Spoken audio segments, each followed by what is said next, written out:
Kenneth, I hear you have a haunted tour. I do. I did before, and I'm going to have a haunted tour again this season.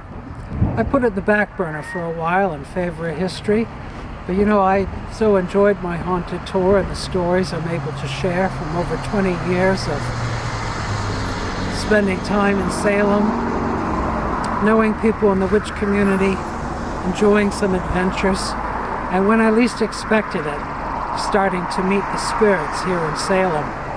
There are haunted places in Salem.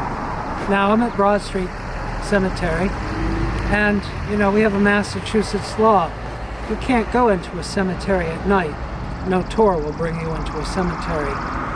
But if that's the only excitement you get out of a tour, that you get to walk into a cemetery, then you did not hear a good story.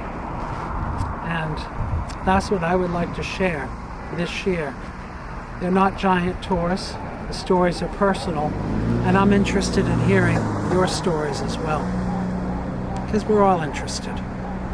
So, check it out. Salem Walking Tours is a tour, 7 o'clock.